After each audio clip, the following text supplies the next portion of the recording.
हरिः ओं श्री गुरुभ्यो नमः परमगुरुभ्यो नमः श्रीमदानन्दतीर्थ भगवत्पादाचार्य गुरुभ्यो नमः श्री वेदव्यासाय नमः भारती सरस्वती ब्रह्मलक्ष्मी मूलनारायण वासुदेवाय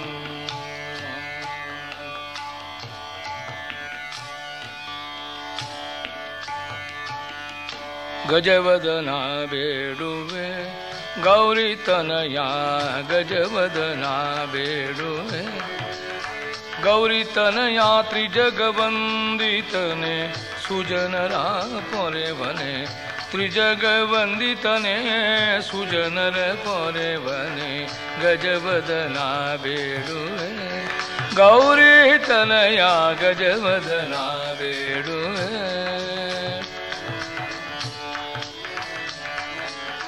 मूषिक वाहन मुनिजन प्रेमा मूषिक वाहन मुनिजन प्रेमा पाशांकुशधर परम पवित्र ने पाशांकुशधर परम पवित्र ने गजवदना बेडुवे गौरी तनया गजवदना बेडुवे मोददि निर्लय पादव तोरु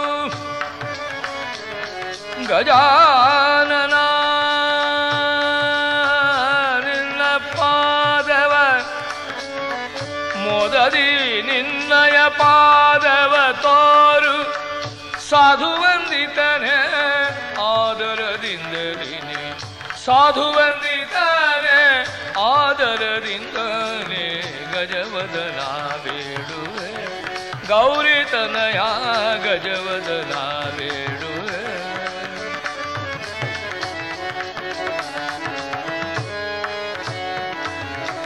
सरसी जनाभा श्री पुरंदर विठलना सरसी जनाभा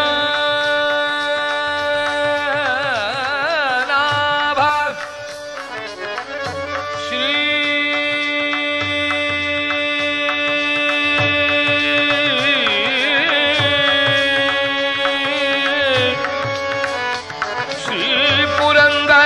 ವಿಠಲನ ನಿರುತನ ನೆಯುವಂತೆ ದಯ ಮಾಡೋ ನಿರುತನ ನೆಯುವಂತೆ ದಯ ಮಾಡೋ ಗಜವದನ ಬೇಡುವೆ ಗೌರಿ ತನಯ ಗಜವದನ ಬೇಡುವೆ ಬೇಡುವೆ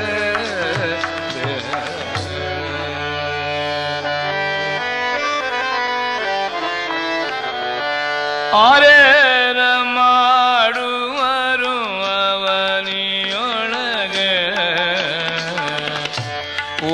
ಜನ್ಮದ ಕರ್ಮ ಹಣೆಯಲಿ ಬರೆದುದಕ ಪೂರ್ವ ಜನ್ಮದ ಕರ್ಮ ಹಣೆಯಲಿ ಬರೆದುದಕ ಆರ್ಯನ ಮಾಡುವರು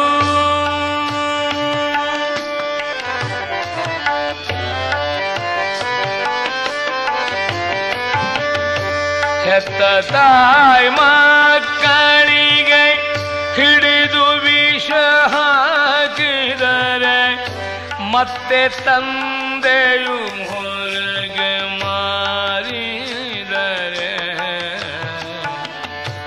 ತೊತ್ತು ಅರಸಿಗೆ ಪ್ರತಿ ಉತ್ತರವನಾಡಿದರೆ ಕತ್ತಲೆಯು ಬೆನ್ನಟ್ಟಿ ಕರಡ್ಯಾಗಿ ಕಚ್ಚಿದರೆ ಕತ್ತಲೆಯು ಬೆನ್ನಟ್ಟಿ ಕರಡ್ಯಾಗಿ ಕಚ್ಚಿದರೆ ಆರೇನ ಮಾಡುವರು ಅವನಿಯೊಳಗೆ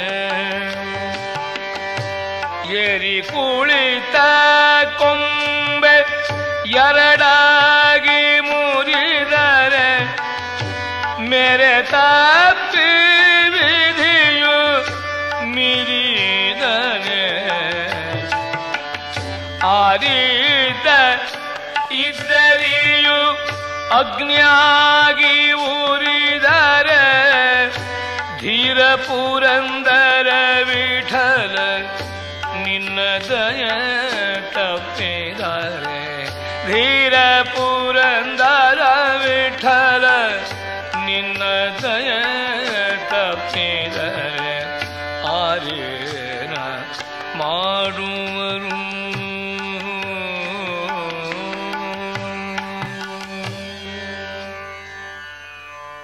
ಪ್ರಾರಬ್ಧ ಕರ್ಮ ಪ್ರಬಲವಾದಾಗ ಮಾನವನ ಪ್ರಯತ್ನ ಕುಂಠಿತವಾಗುತ್ತದೆ, ಬುದ್ಧಿ ಕೆಡುತ್ತದೆ, ಮಾನಸಿಕವಾದಂತಹ ಸಮಾಧಾನಗಳು ಸಂಯಮಗಳು ದೂರ ಹೋಗ್ತಾರೆ.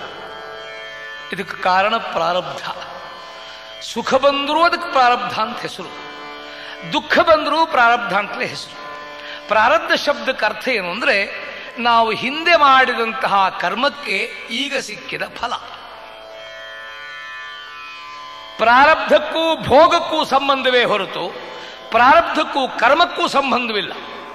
ಹಿಂದೆ ನಾವು ಮಾಡಿದ ಕೆಟ್ಟ ಕರ್ಮಕ್ಕೆ ಈಗ ಕೆಟ್ಟ ಫಲ ಅನುಭವಿಸಿದರೆ, ಈಗ ಒಳ್ಳೆ ಕರ್ಮ ಮಾಡಿದರೆ ಮುಂದೆ ಒಳ್ಳೆಯ ಫಲ ನಿನಗಾಗಿ ಕಾದಿರುತ್ತದೆ. ಪ್ರಾರಬ್ಧಕ್ಕೂ ಭೋಗಕ್ಕೂ ಸಂಬಂಧವೇ ಹೊರತು ಪ್ರಾರಬ್ಧಕ್ಕೂ ಕರ್ಮಕ್ಕೂ ಸಂಬಂಧ ಇಲ್ಲ. ನಾವೆಷ್ಟೋ ಬಾರಿ ಇಲ್ಲಿ ತಪ್ಪತೆ ಸತ್ಕರ್ಮ ಮಾಡು, ಸದ್ವಿಚಾರದಲ್ಲಿರು, ದಾನ ಧರ್ಮಾದಿಗಳನ್ನ ಮಾಡು, ಶುಭ ಶೋಭನೆಗಳನ್ನ ಮಾಡು ಅಂದರೆ ಅದೆಲ್ಲ ಮಾಡಬೇಕು ನಂಗೆ ಆಸೆ ಉಂಟ್ರಿ, ಆದರೆ ನನ್ನ ಹಣೆಯಲ್ಲಿ ಬರೆದಿಲ್ಲ, ಏನು ಮಾಡಲಿ ಅಂತ. ಇದು ಹಣೆಯಲ್ಲಿ ಯಾರು ಬರೆಯೋದಲ್ಲ, ನೀನು ಮೊದಲು ಬರ್ಕೊಂಡು ತಪ್ಪಾಗಿದೆ, ಈಗ ಸರಿಯಾಗಿ ಬರ್ಕೊ. ಕರ್ತೃತ್ವ ಜೀವನಿಗೆ ಅದಕ್ಕೋಸ್ಕರ ಕೊಟ್ಟಿದೆ. ಹಿಂದಿನ ಕರ್ಮವನ್ನು ಯಾರೂ ಬದಲಿಸಲಿಕ್ಕಾಗೋದಿಲ್ಲ, ಯಾಕಂದ್ರೆ ಭೂತಕಾಲವನ್ನು ಹೇಗೆ ಬದಲಿಸೋದು? ಮನುಷ್ಯ ಅಂತ ನನಗೆ ಸ್ವಾತಂತ್ರ್ಯ ಇದೆ, ಬೇಕಾದ ಮಾಡ್ತೇನೆ ಅಂತ, ಆದರೆ ಆ ಸ್ವಾತಂತ್ರ್ಯ ಮಿತಿಯಲ್ಲಿರ್ತದಷ್ಟೇ. ಒಬ್ಬ ತನಗೆ ಇಂಥ ಮನೆಯೇ ಬೇಕು ಅಂತ ಆರಿಸ್ಕೊಳ್ಬಹುದು, ಇಂಥವಳೇ ಹೆಂಡತಿ ಬೇಕು ಅಂತ ಆರಿಸ್ಕೊಳ್ಬಹುದು, ಇಂಥ ತಿಂಡಿ ತಿನ್ನಿಸಬೇಕು ಅಂತ ಆರಿಸ್ಕೊಳ್ಬಹುದು, ಇದೆಲ್ಲ ಸ್ವಾತಂತ್ರ್ಯ ಇದೆ.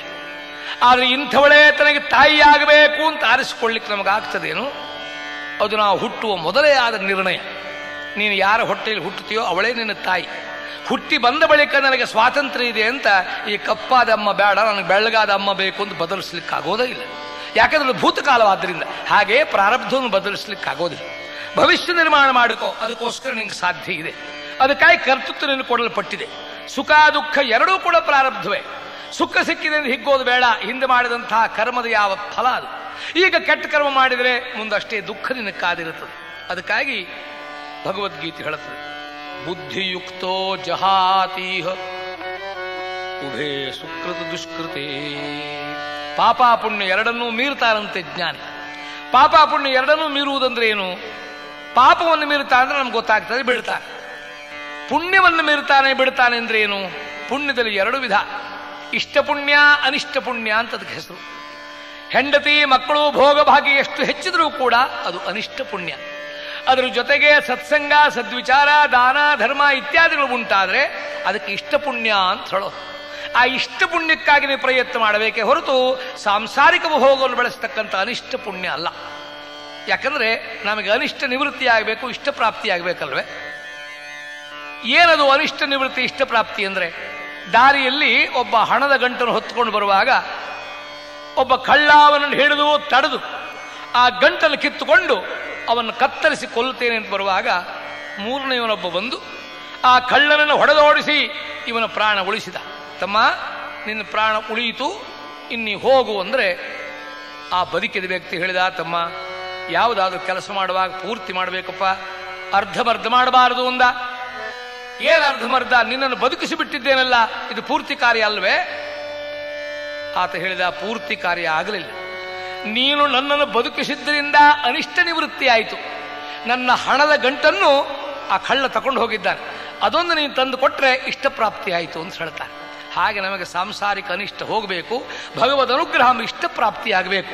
ಪ್ರಾರಬ್ಧ ಕರ್ಮ ಎಷ್ಟೇ ಪ್ರಬಲವಾಗಿದ್ದರೂ ಕೂಡ ಪರಮಾತ್ಮನ ಚಿಂತನ ಮಂಥನಗಳಿಂದ ಅವನ ಅನುಗ್ರಹದಿಂದ ದೂರ ಹೋಗುತ್ತದೆ. ಸುಖ ದುಃಖ ಎರಡೂ ಹೋಗ್ತದೆ ಬರ್ತದೆ. ಅದಕ್ಕೆ ಜ್ಞಾನಿಗಳಂತಾರೆ, ಸುಖ ಬಳಿದು ಕಷ್ಟ ಬಂತೆಂದಳಲದಿರು ಮರುಳೆ. ಇದು ಎರಡೂ ಕ್ಷಣಿಕ, ಇದಕ್ಕಾಗಿ ಅಳಬೇಡ. ಸುಖಿಗಳತಿ ಕಷ್ಟಪಡಲಿಲ್ಲವೇ, ನೆಲಕ್ಕೆಲ್ಲ ಕೋರುವನೇ ದೊರೆಯಾಗಿ ಚತುರಂಗ ಬಲವೆರಸಿ ಸುಖಿಸುತ್ತಿದ್ದುದನು ಪಳಕೊಂಡು ಸಲೆ ಹರಿಶ್ಚಂದ್ರರಾಯನು ಕಡೆಗೆ ಕಾಶಿಯಲ್ಲಿ ಹೊಲೆಯಗಾಳಾಗಲಿಲ್ಲವೇ. ನಳ, ಮಾಂಧಾತ, ಸಗರ ಮೊದಲಾದವರಿಗೆ ಹರಿಶ್ಚಂದ್ರನೇ ಮೊದಲಾದ ಎಂತೆಂಥ ಕಷ್ಟ ಪ್ರಾರಬ್ಧಗಳು ಬಂತು. ಆದರೂ ಸದಾ ಕಾಲ ಸತ್ಕರ್ಮ ಮಾಡ್ತಾ ಇದ್ರು. ಪುರಂದರದಾಸರಲ್ಲಿ ಎಚ್ಚರಿಸ್ತಾ ಇದ್ದಾರೆ, ಪ್ರಾರಬ್ಧ ಕರ್ಮಕ್ಕನುಗುಣವಾಗಿ ಎಲ್ಲವನ್ನು ಅನುಭವಿಸಬೇಕಾಗ್ತದೆ. ಇಲ್ಲವಾದರೆ ಪ್ರೀತಿಯ ಮಗನಾದಂತಹ ಬಬ್ರವಾಹನನಲ್ಲಿ ಅರ್ಜುನನ ಮರಣ ಯಾಕಾಗ್ತಿತ್ತು? ಸ್ವತಃ ರಘುರಾಮಚಂದ್ರನೇ ತನ್ನ ಮಕ್ಕಳಾದಂತಹ ಲವಕುಶರು ಇದರಲ್ಲಿ ಯಾಕೆ ಯುದ್ಧ ಮಾಡಬೇಕಾಗಿತ್ತು? ಇದೆಲ್ಲ ಚಿಂತನೆ ಮಾಡಿ ಆ ಪ್ರಾರಬ್ಧ ಕರ್ಮ ಇದಕ್ಕೆ ಕಾರಣ ಅಂತ ಎಚ್ಚರಿಸುತ್ತಾರೆ. ಆದರೂ ಭಗವದ್ ಅನುಗ್ರಹದಿಂದ ಅದರ ಪರಿಣಾಮ ಕಡಿಮೆಯಾಗಿ ಸಾಧಕ ಜೀವಿಗಳು ಸಿದ್ಧಿಯ ಕಡೆಗೆ ಹೋಗಲಿಕ್ಕೆ ಅನುಕೂಲವಾಗ್ತದಂತೆ. ಅದಕ್ಕೆ ಆ ಬಬ್ರವಾಹನ ಪಿತೃಭಕ್ತ ಅವನ ಮಂಗಲ ಚರಿತೆಯನ್ನ ಜೈಮಿನಿ ಭಾರತದ ವರ್ಣನೆ ಮಾಡ್ತಾರೆ. ಧರ್ಮರಾಜ ಮಹಾಭಾರತ ಯುದ್ಧದಲ್ಲಿ ಜಯ ಪಡೆದರೂ ಕೂಡ ಮನಸ್ಸಿಗೆ ಬಹಳ ಖೇದ ಇದೆ. ಕರಗತ್ತಾಳ ಧ್ವಜರು, ಕುರುಕುಲ ಪಿತಾಮಹರು 800 ವರ್ಷಗಳ ನಿಷ್ಠೂರ ನೈಷ್ಠಿಕ ಬ್ರಹ್ಮಚರ್ಯ ವ್ರತ ಸಾಧನೆ ಮಾಡಿದಂತಹ ಪುಣ್ಯಾತ್ಮರಾದ ಭೀಶ್ವರನ್ನು ಕೊಲೆ ಮಾಡಿ, ಕನಕ ಕಲಶಧ್ವಜರು ಕೋಲುಗುರುಗಳಾಗಿರ್ತಕ್ಕಂಥ ದ್ರೋಣದ ವಧೆಗೆ ಕಾರಣನಾದೆ. ನನಗಿಂತ ಹಿರಿಯವನಾದ ಕರ್ಣನ ನಾಶಕ್ಕೆ ನಾನೇ ಕಾರಣನಾದೆ. ಇಂಥ ರುಧಿರ ಪ್ರಸಿದ್ಧವಾದ ರಕ್ತಸಿಕ್ತವಾದ ಭೋಗ ನನಗೆ ಬೇಕೆ? ಈ ಚಿಂತೆಯಲ್ಲಿರುವಾಗ ಅಶ್ವಮೇಧಾದಿ ಯಜ್ಞಗಳಿಂದ ಸತ್ಪಾತ್ರಗಳಿಗೆ ದಾನಗೈದು ಆ ಯಜ್ಞನಾಮಕರಾದ ಪರಮಾತ್ಮನ ಪ್ರೀತಿಗೆ ನೀ ಪಾತ್ರನಾಗುವಂತೆ ಎಚ್ಚರಿಸಿ ಅಶ್ವಮೇಧ ಮಹಾಯಜ್ಞಕ್ಕೆ ಅಣಿ ಮಾಡಿದ್ದಾರೆ. ಅದನ್ನು ತಾನೇ ಬೆಂಗಾವಲಿಗೆ ಪಾರ್ಥಿವರ ಎರೆಯ ಅಸಮ ಸಾಹಸಿ ಅರ್ಜುನ ಹೊರಟಿದ್ದಾರೆ. ಹಂಸಧ್ವಜ ಭೂಪಾಲನ ಜೊತೆಯಲ್ಲಿಟ್ಟುಕೊಂಡು ಮುಂದೆ ಶೋಭಿಸ್ತಾ ಇರತಕ್ಕಂತಹ ಮಹಾನಗರವನ್ನು ಕಂಡು ಕೇಳ್ತಾನೆ ಅರ್ಜುನ, ಹೇ ಮರಾಳಕೇತನ ಹಂಸಧ್ವಜ, ಮಣಿಮಯ ಭವನಗಳಿಂದ ಯುಕ್ತವಾಗಿರತಕ್ಕಂಥ ಈ ನಗರ ಯಾರದ್ದು? ನಮ್ಮ ಅಶ್ವವನ್ನು ಒಳಕ್ಕೆ ಬಿಡಬಹುದೇ? ಹಂಸಧ್ವಜ ತಡೆದು ವಿರಳ ಶಬ್ದಗಳಿಂದ ಹೇಳಿದ, ಪಾರ್ಥ, ಮಣಿಪುರ ನಾಮದಿ ಖ್ಯಾತ ನಗರ, ಮಣಿಪುರ ನಾಮದಿ ಖ್ಯಾತ,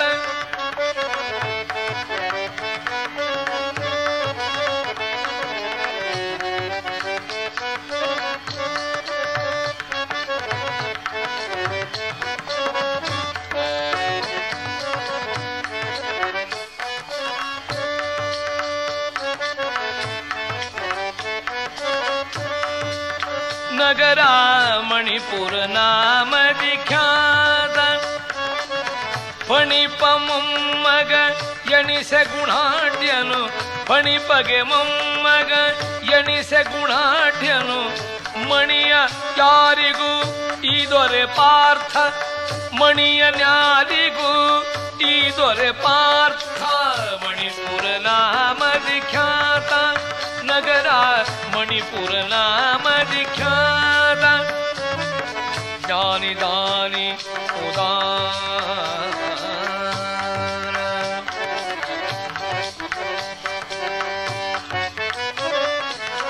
ಜ್ಞಾನಿ ದಾನಿ ಉದಾರ ಸದ್ಗುಣಿ, ಮಾನಿ ಮಾನದನು ದಾತ ದಾತ,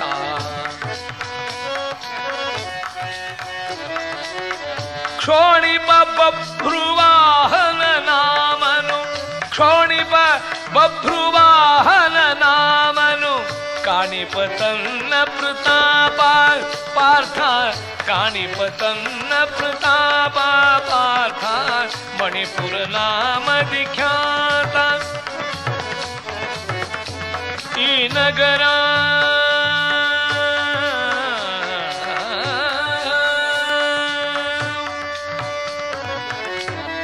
ನೀನರಿದುದಿಲ್ಲಲ ಪಾರ್ಥ ಮಣಿಪುರವೆಂಬರೀ ನಗರಮ.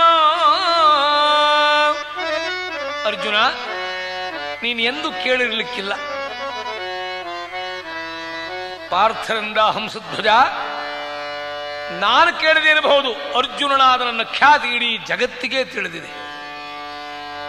ಅಹಂತೆಯಿಂದ ಈ ಉತ್ತರವನ್ನು ಹೇಳುವ ಅರ್ಜುನನ ಕಂಡು ಹಂಸಧ್ವಜ ಹೇಳ್ತಾನೆ, ಈ ಮಣಿಪುರಕ್ಕೆ ರಾಜ ಬಬ್ರುವಾಹನ, ಇವನು ಆದಿಶೇಷನ ಮೊಮ್ಮಗ, ಯಾರಿಗೂ ಮಣಿಯುವವನಲ್ಲ. ಭೂನಾಥನಿಲ್ಲಿಗರಸ ಅಗ್ಗಳಯವನಿವ ಸಿದ್ಧಕಾಯಕ.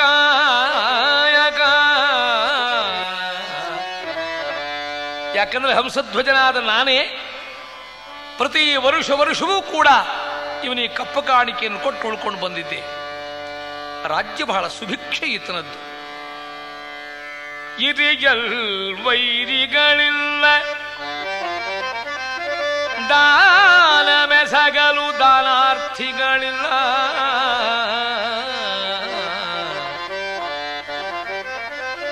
ಪೊರೆಯಲ್ಕೆ ಆತ್ತರು ಇಲ್ಲಾತನ ರಾಜ್ಯದಿ. ಶತ್ರುಗಳಿಲ್ಲ ಅವನಿಗೆ, ಪ್ರಜೆಗಳೆಲ್ಲ ಸುಭಿಕ್ಷರು. ಎಲ್ಲಿಯೂ ಕೊಲೆ, ಕಳವು, ಸುಲಿಗೆ, ಹಾದರ, ಹುಸಿ, ಡೊಳ್ಳಾಸೆಗಳಿಲ್ಲ. ವಿಗತ ಭೀತರು ವಿಷ್ಣು ಭಕ್ತರು, ಬಿಗಡರೈ ಚತುರಂಗ ಬಲ. ಹಂಸಧ್ವಜ ಹೇಳ್ತಾನೆ, ಎಲ್ಲರೂ ವಿಷ್ಣು ಭಕ್ತರು, ಭಗವದುಪಾಸಕರು, ತತ್ವನಿಷ್ಠರು.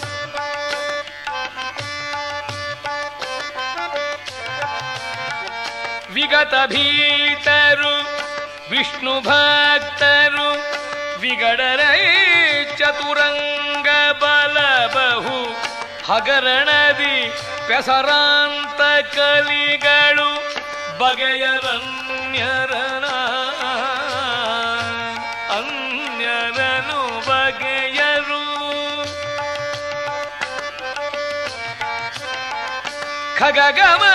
ಖಗಗಮನನಾದಯದಿ ನಾಮೀ ಜಗಳ ಕಲಿಗಳ ಗೆಲಲಿ ಬೇಹುದು ಪಾರ್ಥ. ದೇವರ ದಯೆಯಿಂದ ಗೆಲ್ಲಬಹುದಷ್ಟೇ. ವಿಷ್ಣು ಭಕ್ತರಿಲ್ಲಿದ್ದಾರೆ. ವಿಗಡಲಿವರ ಹಗರಣದಲ್ಲಿ ನಾನಾ ಯುದ್ಧ ಕಲೆಯಲ್ಲಿ ಪಳಗಿರತಕ್ಕಂಥ ಸೇನೆ ಇವನ ಬಳಿಯಲ್ಲಿದೆ. ಬಿಗುವ ಬಿಡುವುದು ಲೇಸು. ಅರ್ಜುನ, ಸ್ವಲ್ಪ ಬಿಗು ಕಡಿಮೆ ಮಾಡಿ, ಛಲಬೇಡ. ಬಿಗುವ ಬಿಡುವುದು ಲೇಸು, ಬಿಗು ಬಿಡುವುದು ಲೇಸು,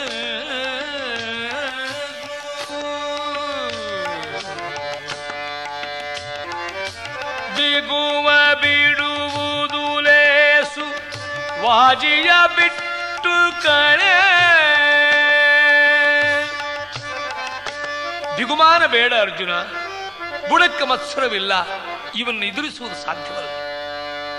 ಆನೆ, ಸೇನೆ, ಮಂದಿ, ಮಾಲ್ಬಳ, ರಾಣ, ರಾವತರು, ಚಾಮರ ಬೀಸುವ ಕನ್ನೆಯರು, ಪೇಟೆಯ ಮನ್ನೆಯರು, ಯಾವುದಕ್ಕೆ ಕೊರತೆ ಇಲ್ಲ ಈತನಿಗೆ. ಒಂದು ವೇಳೆ ನಾವು ಅಶ್ವವನ್ನು ನಿಮ್ಮ ನಗರಿಯಲ್ಲಿ ಬಿಟ್ಟರೆ ಇವ ಕಟ್ಟೋದು ನಿಶ್ಚಯ. ಆದ್ರೆ ನಮಗೆ ಜಯವಾದೀತು ಅಂತ ಹೇಳಲಿಕ್ಕಾಗೋದಿಲ್ಲ. ಬಿಗುಮಾನ ಬಿಟ್ಟು ಕುದುರೆಯನ್ನು ಹಿಂದಕ್ಕೆ ಕರೆಸೋದು ಉತ್ತಮ ಅಂತ ಹಂಸಧ್ವಜ ಹೇಳ್ತಾರೆ.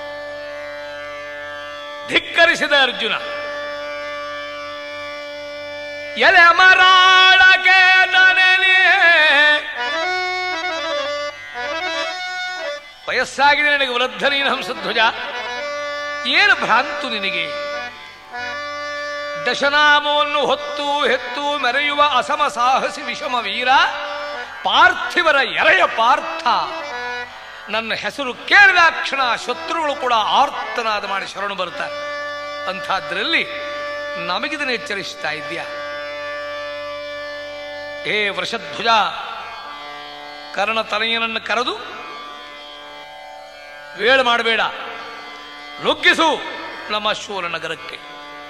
ಅನಿರುದ್ಧ, ಪ್ರದ್ಯುಮ್ನ, ಅನುಸಾಲ್ವ, ಸಾತ್ಯಕಿ, ಕೃತವರ್ಮ, ಸುವೇಗ ಮೊದಲಾದವರು ಅಪಾರ ಸೈನ್ಯದೊಂದಿಗೆ 4 ಕಡೆ ನುಗ್ಗಿ ಅಂತ ಆಜ್ಞೆ ಕೊಡ್ತಾರೆ. ಅಶ್ವ ನುಗ್ಗಿದೆ ನಗರದೊಳಗೆ.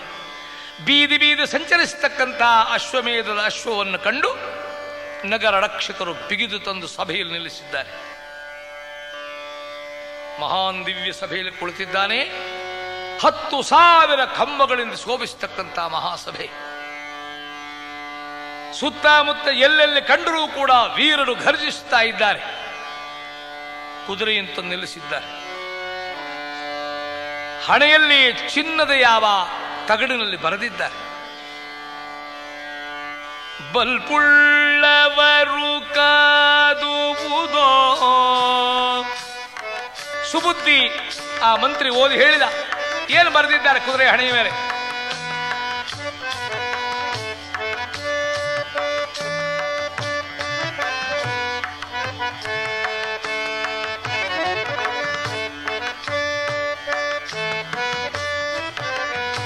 ಬಲ್ಪುಳ್ಳವರು ಕಾದುವುದು ಕಾದಲ ಸರಳರು ಪಾರ್ಥನನು ಕಂಡೋ.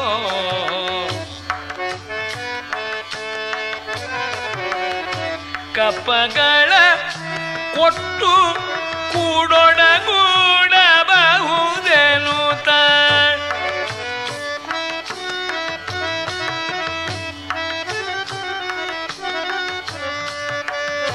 ಬಲ್ಪುಳ್ಳವರು ಕಾದುವುದು ಬಲ್ಪುಳ್ಳವರು ಕಾದುವುದು ಕಾರಣ ಸದಳರು ಕಾದಲು ಸದಳರು ಪಾರ್ಥನನು ಕಂಡು ಕಪ್ಪಗಳ ಕೊಟ್ಟು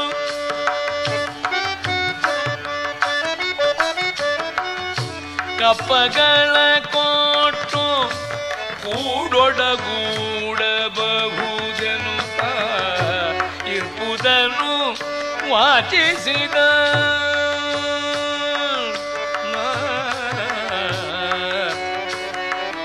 ವಾಚಿಸಿದ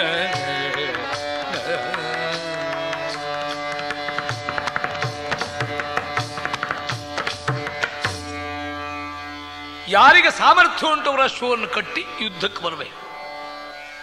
ಸೋಲೊಪ್ಪಿಕೊಳ್ಳತಕ್ಕಂಥವರು ಕಾಣಿಕೆ ಒಪ್ಪಿಸುವುದು ಮಾತ್ರವಲ್ಲ, ಅರ್ಜುನನನ್ನ ಒಡಗೂಡಿ ಅವನಿಗೆ ಶರಣು ಹೋಗಿ ಅವನ ಅನುಯಾಯಿಗಳಾಗಿ ಅವನ ಹಿಂದೆ ಹೋಗಬೇಕು. ಕೆರಳಿತು ಮಹಾಸೇನೆ. 1 ನಿಮಿಷದೊಳಗಡೆ ಆಜ್ಞೆ ಕೊಟ್ಟಿದ್ದಾನೆ. ಈಗಲೇ ಅಶ್ವವನ್ನು ಬಂಧಿಸಿ ಅಂತ ಆಜ್ಞೆ ಕೊಟ್ಟ. ಸೇನೆ ಒಂದೆಡೆ ನೆರೆತಿದೆ. ಎಲ್ಲ ಸಿದ್ಧತೆ ನಡೆದು ಹೋಗಿದೆ. ಕಟ್ಟಾಜ್ಞೆಯನ್ನು ಹೊರಡಿಸಿದ ಎಲ್ಲೆಡೆ ಯುದ್ಧ ಸಿದ್ಧತೆಯಾಗ್ತಾ ನಗರದ ಮಹಾದ್ವಾರಗಳು ಮುಚ್ಚಲ್ಪಟ್ಟವು. ಕಂದಕಗಳು ಮಹಾನ್ ಮೃತ್ಯುಕೂಪದಂತೆ ಬಾಯಿ ತೆರೆದು ನಿಂತಿವೆ. ಕವಚವನ್ನು ಬಚ್ಚಿಕೊಂಡು ಕಿಗ್ಗಟ್ಟಿನ ಕಠಾರಿಯನ್ನು ಕಟಿಯಲ್ಲಿಟ್ಟು ನೀಳಭೀಳವಾದ ಖಡ್ಗವನ್ನು ತೂಗಲಾರಿಸಿಕೊಂಡು ಜನನೇ ಮಾತೆಯಾದ ಚಿತ್ರಾಂಗದೆಯ ಮಹಾನ್ ಆಶೀರ್ವಾದ ಪಡೆಯಲೋಸ್ಕರವಾಗಿ ಆ ವೀರ ತರುಣ ತೇಜದೋಜ ಉಕ್ಕತಕ್ಕಂತಹ ಆ ವೀರ ಬಬ್ರವಾಹನ ಬರ್ತಾ ಇದ್ದ. ಎಂಥ ಮಾತೃಭಕ್ತ, ಮಾತೆಯ ಪ್ರೇಮದ ಮಡಿಲಲ್ಲಿ ಬೆಳೆದು ಬಂದಿರತಕ್ಕಂತಹ ಕಂದನವ ಅರಮನೆ ಪ್ರವೇಶ ಮಾಡಿ ತನ್ನೆಡೆಗೆ ಬರತಕ್ಕಂತಹ ಪುತ್ರನನ್ನು ಕಂಡು ಬೆಳಿಗಾಗಿ ಬಂದಂತಹ ಚಿತ್ರಾಂಗದ ಬರಸೆಳೆದು ಬಿಗದಪ್ಪಿ ಮುಂಡಾಡಿ ಹಣೆಗ ಮುತ್ತನ್ನಿಟ್ಟು ನೆತ್ತಿಯನ್ನೇವರಿಸಿ ಬೆನ್ನು ಸವರಿ, ಕಂದಾಗ ಏನಿದು, ಯಾಕೆ ಈ ರಣದ ವೈಭವ ಮಗ, ನಗರಕ್ಕೇನಂತಹ ಕುಂದುಕೊರತೆ ಬಂದಿದೆ? ಆಗ ಹೇಳ್ತಂತಾಯೇ, ಜನನಿಗಭಿವಂದಿಸುತ್ತ ಜಗದೇಕ ವೀರ ಜನನಿಗಭಿವಂದಿ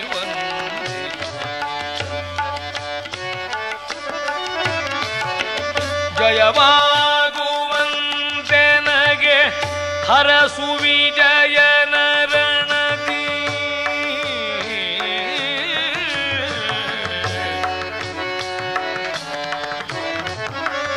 ಜಯವಾಗುವಂತೆನಗೆ ಹರಸು ವಿಜಯನ ರಣದಿ ಜನನಿ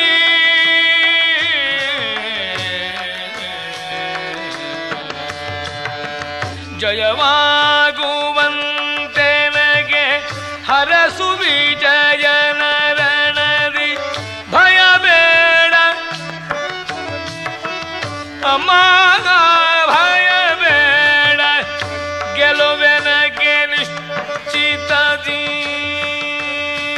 ಹರಸು ವಿಜಯನ ರಣದಿ ಜಯವಾಗುವಂತೆ ಅರ್ಜುನನ ಯುದ್ಧದಲ್ಲಿ ಜಯವಾಗುವಂತೆ ಆಶೀರ್ವಾದ ಮಾಡು. ಈ ಮಾತು ಕೇಳುತ್ತಲೇ ಚಿತ್ರಾಂಗದ ಧೃತಿಗೆಟ್ಟಳು, ಕುಸಿದಳು, ಮೂರ್ಛಾಪನ್ನಳಾಗಿ ಬಿದ್ದಿದ್ದಾಳೆ. ಓಡಿ ಬಂದ ತಾಯಿ ನಿಂತಿದಮ್ಮ. ಯಾಕೆ ಭಯ, ಯಾಕೆ ಭಯ ತಾಯಿ? ಈ ವೀರ ಬಬ್ರವಾಹನನ ಯಾವ ಪರಾಕ್ರಮದ ಶಂಕೆ. ಮಗನನ್ನಪ್ಪಿಕೊಂಡಳು. ಸಹ ಈ ಪಾಪ ಕಾರ್ಯ ಮಾಡಬೇಡ ಮಗ, ಸರಿಯಾಗಿ ವಿಚಾರ ಮಾಡು, ನನ್ನ ಮಾತು ಕೇಳು. ಏಕಃ ಪಾಪಾನಿ ಕುರುತೆ ಫಲಂ ಭುಂಕ್ತೆ ಮಹಾಜನಾಃ ಭೋಕ್ತಾರೋ ವಿಪ್ರಮುಚ್ಯಂತೆ ಭೋಕ್ತಾರೋ ಕ್ಷಿಪ್ರಮುಚ್ಯಂತೆ ಕರ್ತಾ ದೋಷೇಣ ಲಿಪ್ಯತೆ.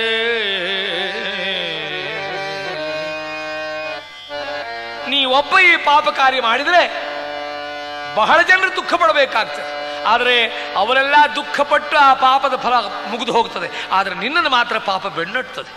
ಅಮ್ಮ, ಪಾಪ ಎಲ್ಲಿಂದ ಬಂತಮ್ಮ? ಇಲ್ಲಿ ಇದು ಕ್ಷಾತ್ರನ ಕರ್ತವ್ಯ ಅಂತ ಈ ಕೆಲಸ ಮಾಡಿದ್ದೇನೆ. ಪಾಪ ಪುಣ್ಯದ ಪ್ರಶ್ನೆ ಎಲ್ಲಿ ಬಂತಾಯೆ? ವತ್ಸ, ನನ್ನ ಮಾತು ಕೇಳು. ನೀವೊಬ್ಬರೇ ಮಗ ನನಗೆ. ಏಕೇನಾಪಿ ಸುವೃಕ್ಷೇಣ ಪುಷ್ಪುತೇನ ಸುಗಂಧಿನ. ಒಂದೇ ಒಂದು ಗಿಡದಲ್ಲಿ ಒಂದೇ ಹೂ ಅರಳಿದರೂ ಕೂಡ ಸುಗಂಧದಿಂದ ಎಲ್ಲ ಕಡೆಗೆ ಕೀರ್ತಿ ಬೀರುವಂತೆ. ಕುಮಾರ, ನಾನು ನಿನಗೆ ಹೇಳ್ತೇನೆ ಕಂದ,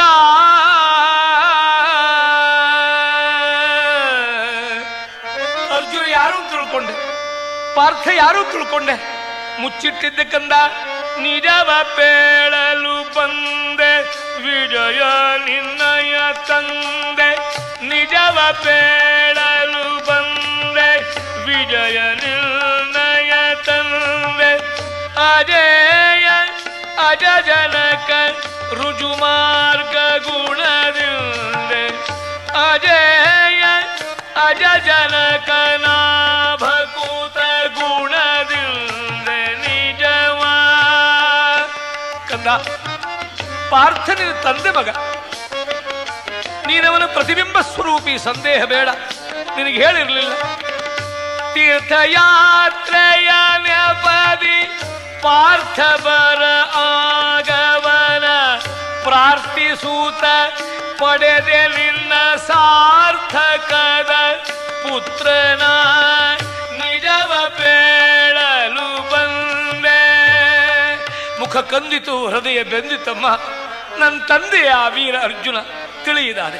ನನ್ನ ಅಪರಾಧ ಕ್ಷಮಿಸಮ್ಮ. ನೀನು ನನ್ನ ಮೊದಲೇ ಹೇಳಿರಲಿಲ್ಲ, ನನ್ನ ಮೇಲೆ ಸಿಟ್ಟು ಮಾಡಿದ್ದೇನೆಂಬುದಾಗಿ. ಮಾತೆಯ ನುಡಿಗೆ ನಡು ನಡುಗಿ ಬಬ್ರುವಾಹನವು ಭೀತಿಯಿಂದಡಿಗರಾಗಿ ಕ್ಷತ್ರಿಯರ ಪಂಥದಿಂದಾತನ ತುರಗವಂ ಕಟ್ಟಿದೆಂ. ನಿಮ್ಮ ಚಿತ್ತಕ್ಕೆ ಬಾರದಿದ್ದ ಬಳಿಕ ತನ್ನ ಸೇನೆಗೆ ಅನುಜ್ಞೆಯನ್ನು ಕೊಟ್ಟು ತಕ್ಷಣವೇ ಸೈನ್ಯ ಹಿಂಕರಿಸಬೇಕು.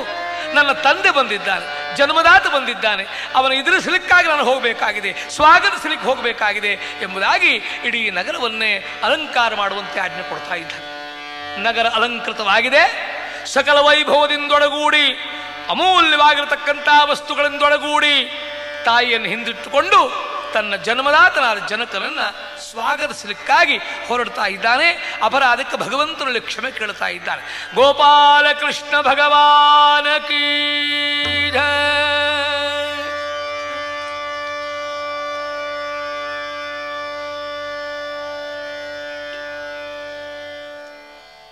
ಅನೇಕಾನೇಕ ದಿವ್ಯ ವಸ್ತುಗಳನ್ನು ಸಂಗ್ರಹ ಮಾಡಿ ಭಕ್ತಿ ಭಾವದಿಂದ ತಾಯಿಯನ್ನು ಹಿಂದುಳಿದು ಅಪಾರ ಸೈನ್ಯವನ್ನು ಎಡಬಲದಲ್ಲಿ ಕಟ್ಟಿಕೊಂಡು ಮಂಗಲ ವಾದ್ಯದೊಂದಿಗೆ ರಣಕಣಕ್ಕೆ ಬರ್ತಾರೆ. ಮಹಾವೀರನಾದ ಪಾರ್ಥ ಹಂಸಧ್ವಜನನ್ನು ಕಾಣುತ್ತಾ ಗಾಂಧೀವವನ್ನು ಕೈಯಲ್ಲಿ ಹಿಡಿದುಕೊಂಡು ಶತ್ರು ಭೀಕರನಿರಬಹುದು ಅಂತ ರಣದ ಸಿದ್ಧತೆ ಮಾಡುವಾಗ ಮಂಗಲ ವಾದ್ಯ ಕೇಳ್ತಾ ಇದೆ. ಇದೇನು ವಾದ್ಯ ಘರ್ಜನೆ?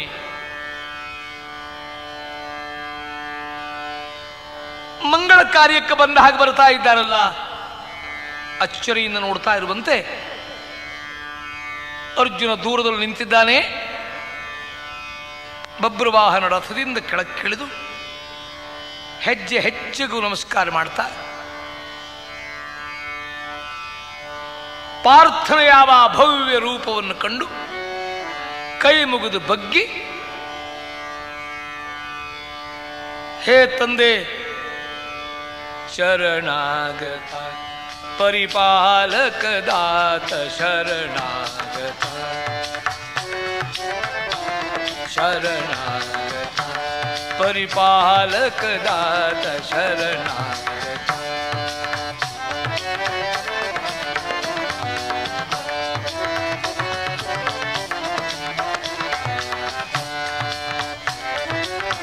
ವೀರವರನೆ ನಿನ್ನ ಚರಣಕ್ಕೆ ಶರಣೆಂಬೆ, ವೀರವರನೆ ನಿನ್ನ ಚರಣಕ್ಕೆ ಶರಣೆಂಬೆ, ನಾ ಅರಿಯದ ಪಾಪ ಕ್ಷಮಿಸೋ ತಂದೆ ಶರಣಾಗತ ಶರಣಾಗತ. ಶರಣು ಬಂದವರನ್ನು ಕಾಪಾಡತಕ್ಕಂಥದ್ದು ಕ್ಷಾತ್ರ ಧರ್ಮ. ತಂದೆ, ನಿನ್ನ ಮಗನ ಅಪರಾಧ ಕ್ಷಮಿಸು. ತಿಳಿದಿರಲಿಲ್ಲ, ನನ್ನ ತಾಯಿ ಈಗ ಮಾತ್ರ ಹೇಳಿದ್ಲು, ಅದಕ್ಕೋಸ್ಕರವಾಗಿ ಸಮಸ್ತ ವಸ್ತುಗಳು ನಿನ್ನದು. ಈ ರಾಜ್ಯ ಬೊಕ್ಕಸ ಭಂಡಾರ, ಈ ಪುತ್ರ ಸಹಿತನಾಗಿ ನನ್ನ ಚರಣಕ್ಕೆ ಶರಣು ಬಂದಿದ್ದಾರೆ. ನನ್ನ ಪೂಜ್ಯ ಮಾತೆ ನಿನ್ನ ದರ್ಶನಕ್ಕಾಗಿ ಮಂಗಲ ಸುವಸ್ತುಗಳು ಕೈಯಲ್ಲಿ ಹಿಡ್ಕೊಂಡು ನಿಂತಿದ್ದಾರೆ. ಜನಕ, ಕೋಪವೇ? ಯಾಕಾಗಿ ನನ್ನನ್ನು ಕೆಂಡಗಣ್ಣಿಂದ ಕಾಣಿಸ್ತಾ ಇದ್ದೆ? ಸಂದೇಹ ಬೇಡ ಸ್ವಾಮಿ, ದುಷ್ಟಪುತ್ರನನ್ನು ಕ್ಷಮಿಸಬೇಕು. ಪಾರ್ಥನು ಹಂಸಧ್ವಜನನ್ನು ಕಂಡು ನಗುತ್ತಾರೆ. ಹೇ ಮರಾಳಕೇತನ, ಇವನೇನೋ ನೀನು ಹೇಳಿದ ಧೀರ, ಇವನೇನೋ ನೀನು ಹೇಳಿರತಕ್ಕಂಥ ಶೂರ, ಪಾರ್ಥ ರಥದಿಂದಿಳಿದು ತನ್ನ ಮುಂದೆ ತಂದಿಟ್ಟಂತ ಅನೇಕಾನೇಕ ಸುವಸ್ತುಗಳಿಂದ ಎಡಗಾಲಿಂದ ಝಾಡಿಸದನ್ನು ಒದ್ದು ಬಿಟ್ಟ ವಸ್ತುಗಳನ್ನು ಛೀ, ನಾಚಿಕೆ ಇಲ್ಲದವ. ಯಾರು ನೀನು? ಹೇಳಿ, ಲೋಕದಲ್ಲಿ ನನಗೆ ಜನಿಸಿದಂತಹ ಪುತ್ರ ಯುದ್ಧಕ್ಕೆ ಅಂಜುತ್ತಾನೇನು? ಮೊದಲು ಕುದುರೆಯನ್ನು ಕಟ್ಟಿ ಕಾದದೆ ಬಿಡುತ್ತಾನೇನು ಯುದ್ಧದಲ್ಲಿ? ಚಿತ್ರಾಂಗದೆಯ ಮಗನಾನು ಅಂತ ಎಲ್ಲಿ ಚಿತ್ರಾಂಗದೆ? ತಾಯಿ ಹೆಸರು ಹೇಳ್ತಾ ಇದ್ದಿ, ಕ್ಷೇತ್ರದ ನೀನು ಔರಸನೇನೋ, ನನ್ನ ಹೆಸರು ಕಡಿಸ್ತಾ ಇದ್ದೀಯ, ನನ್ನ ಮಗ ಅಂತೀಯ. ಪಾಪಿ, ತೊಲಗಿಲ್ಲಿಂದ. ಹಂಸಧ್ವಜಾದಿಗಳೇ, ಕೇಳಿ ವಂಚಕನ ನಯದ ಮಾತು. ಕ್ಷಾತ್ರನಿಗೆ ಉಚಿತವಾಗಿರತಕ್ಕಂಥದ್ದೇ ಇದು. ನನ್ನ ಮಗ ಕಂದ. ಯಾರವ ನನ್ನ ಮಗ? ಸುಭದ್ರಾ ತನಯ ಅಭಿಮನ್ಯು. ಮೊನ್ನೆ ಯುದ್ಧದಲ್ಲಿ ಕಾದು ಸಹಸ್ರ ಸೈನ್ಯವನ್ನ ತುಂಡರಿಸಿ ಖಂಡಿಸಿ ಷಡುರಥಿಕರನ್ನು ಎದುರಿಸಿ ಅವರ ಕವಚಗಳನ್ನು ಪುಡಿ ಮಾಡಿ ಕೌರವರ 100 ಮಂದಿ ಮಕ್ಕಳನ್ನು ಕೊಂದು ಅವರ ಶವಗಳ ಹಾಸಿಗೆಯ ಮೇಲೆ ಮಲಗಿರತಕ್ಕಂಥ ವೀರ ಧೀರ ಅಭಿಮನ್ಯು ನನ್ನ ಪುತ್ರನೇ ಹೊರತು ನಿನ್ನಂತ ಹೇಳಿ. ಆ ವೀರಪುತ್ರ ಅಭಿಮನ್ಯು ಎಲ್ಲಿ? ಹೆಂಬೇಳಿಯಾಗಿರತಕ್ಕಂಥ ನೀನೆಲ್ಲಿ? ಬಳಿಯಲ್ಲಿದ್ದಂಥ ವರ್ಷಕೇತು ಹೇಳ್ತಾನೆ,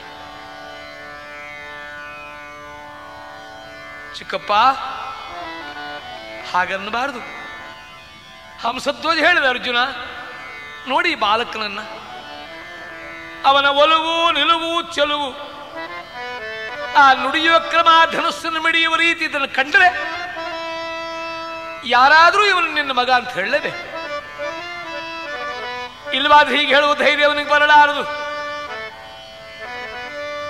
ಅರ್ಜುನನಂತಾನೆ, ಹಂಸಧ್ವಜಾದಿಗಳೇ, ಯಾರ ಮತಿ ಕೆಡಿಸ್ತಾ ಇದ್ದೀರಿ ನೀವು? ನಯವಂಚಕ ಇವನ ತಾಯಿ ಚಿತ್ರಾಂಗದೆ, ಅದು ನಿಜ. ಇವನು ಈ ಸಂಪತ್ತೆಲ್ಲ ನನಗೆ ತಂದು ಕೊಟ್ಟು ನನ್ನನ್ನು ಒಲಿಸಿಕೊಳ್ಳಬೇಕು ಅಂತ ಪ್ರಯತ್ನ ಮಾಡುವುದು ನೋಡಿದರೆ ಇವ ಕ್ಷತ್ರಿಯರಿಗೆ ಹುಟ್ಟಿದವನೇ ಅಲ್ಲ. ನನಗಂತೂ ಅಲ್ಲವೇ ಅಲ್ಲ, ಕ್ಷತ್ರಿಯರಿಗೆ ಹುಟ್ಟಿದವನಲ್ಲ. ಚಿತ್ರಾಂಗದೆಗೆ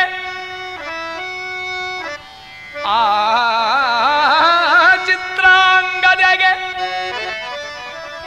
ವೈಶ್ಯನಿಂದ ಸಂಭವಿಸಿದ್ದ ಪುತ್ರನಿವನಲ್ಲದೆ ತನಗೆ ಜನಿಸಿದೊಡೆ ಬಿಡುವೆಯ ಕ್ಷತ್ರಿಯರ ಮತಮಂ ಸುಭದ್ರೆಗೆ ನಿಮ್ ಜನಿಸಿದ ಅಭಿಮನ್ಯು ತಾನೋರ್ವನೇ.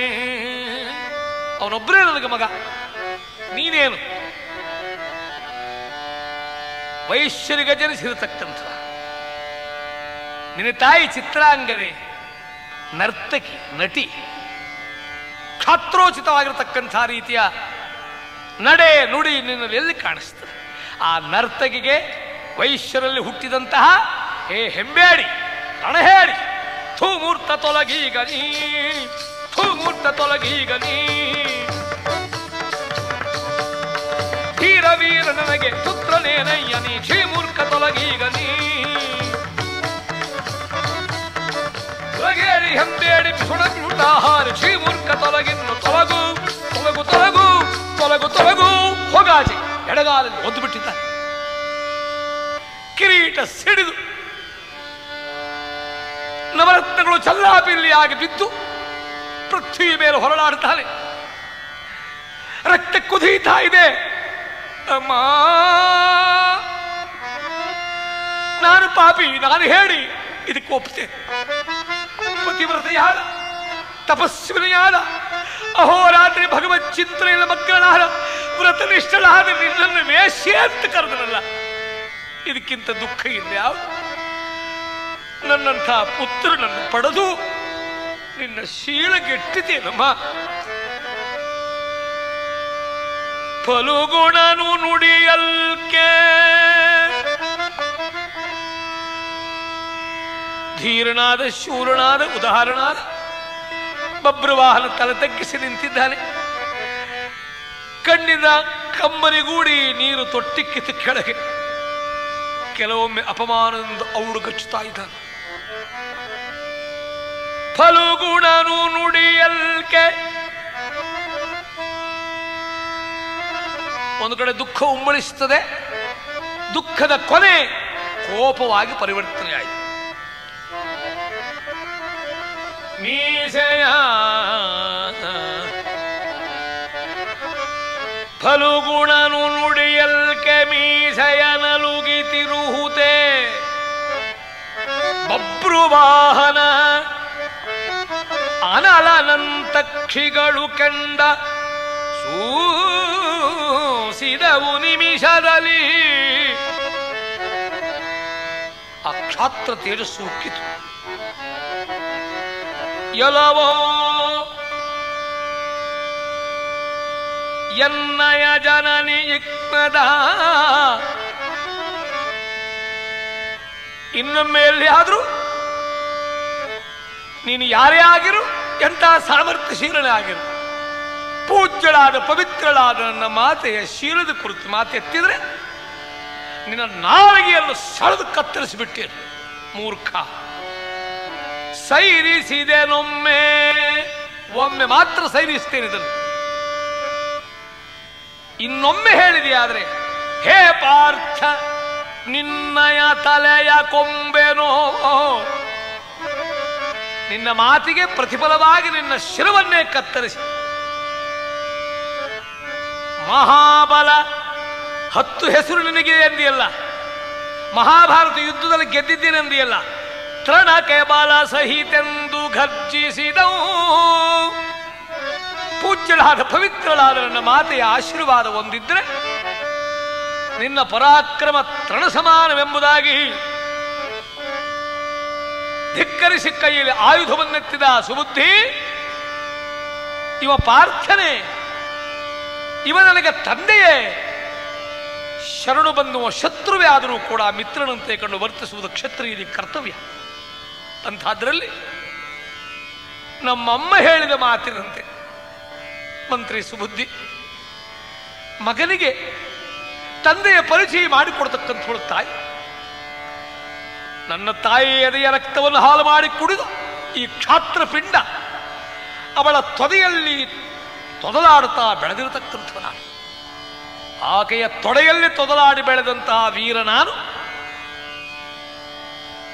ನನ್ನ ತಾಯಿಯ ಶೀಲವನ್ನು ಶಂಕಿಸಿದ ಈತನನ್ನು ವಧಿಸುವುದು ಮಾತೃದೇವೋಭವ. ಮೊದಲನೇ ದೇವರು ನನಗೆ ತಾಯಿ, ನನಗಿದು ಕರ್ತವ್ಯ. ಹೀಗಂದು ಈಗಿಂದೀಗ ಯುದ್ಧ ಸಿದ್ಧತೆ ಮಾಡು.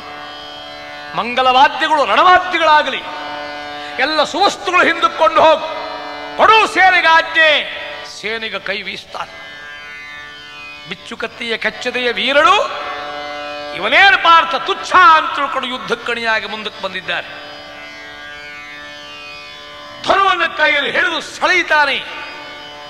ಗುಡುಗು ಸಿಡಿಗಳು ಏಕಕಾಲದಲ್ಲಿ ಸಿಡಿದಂತೆ ಭಾಸವಾಯಿತು. ಬ್ರಹ್ಮಾಂಡ ನಡುಗಿತಂತೆ. ಬಬ್ರುವಾಹನ ಪರಮಾತ್ಮನ ಚಿಂತಿಸ್ತಾನ್. ದೇವ, ಸತ್ಯ ಧರ್ಮದ ಪಕ್ಷಪಾತಿ ನೀನು. ನಿನಗೆ ಅವರು ಇವರು ಬಂಧುಗಳು ಅಂತಕ್ಕಂತಹ ಯಾವ ಭೇದ ಇಲ್ಲ. ಅನಿಮಿತ್ತ ಬಂಧು ನೀನು. ಈಗ ನನಗೆ ತಂದೆ ತಾಯಿ ಗುರು ಎಲ್ಲವೂ ನೀನೇ ಕೃಷ್ಣ. ನಮ್ಮಮ್ಮ ಹೇಳ್ತಾ ಇದ್ರು ನಿನ್ನ ಮಹಿಮೆಯನ್ನು ನಾನು ಕೇಳಿದ್ದೆ ಎಂಬುದಾಗಿ ಭಗವಂತನನ್ನು ಚಿಂತಿಸ್ತಾ ರಣ ಸನ್ನದ್ಧನಾಗುವಾಗ ಅರ್ಜುನನಿಗೆ ಏನು ಪ್ರಬಲ ಪ್ರಾರಬ್ಧ ಕರ್ಮವೋ ಅತ್ತಿತ್ತ ನೋಡೋದ್ರೊಳಗೆ ಗಂಡು ಗಲಿ ವಿಜಯಂಗೆ ರಣದಲ್ಲಿ ಆ ಯುದ್ಧರಂಗದಲ್ಲಿ ಸಿದ್ಧನಾಗಲಿತ್ತಂತ ಅರ್ಜುನನಿಗೆ ಮಂಡ್ಯಗೆರಗಿತು ಹದ್ದು. ಒಂದು ರಣಹದ್ದು ಬಂದು ಅವನ ಕಿರೀಟವನ್ನು ಮೆಟ್ಟಿ ನಿಂತಿತು. ಇದು ಅಪಶಕುನ. ಮುಂದಾಗುವ ದುರಂತವನ್ನು ತಾನೇ ತೋರಿಸಿತು. ತನ್ನಯ ರುಂಡವಿಲ್ಲದ ಮುಂಡ ಕಂಡೊಡನೆ ಬೆದರುತ್ತಲೀ ಅರ್ಜುನನಿಗೆ ತನ್ನ ನೆರಳೆ ತನಗೆ ಕಾಣಿಸ್ತದೆ. ರುಂಡವೇ ಇಲ್ಲ, ಮುಂಡ ಭಾಗ ಮಾತ್ರ ಕಾಣಿಸ್ತದೆ.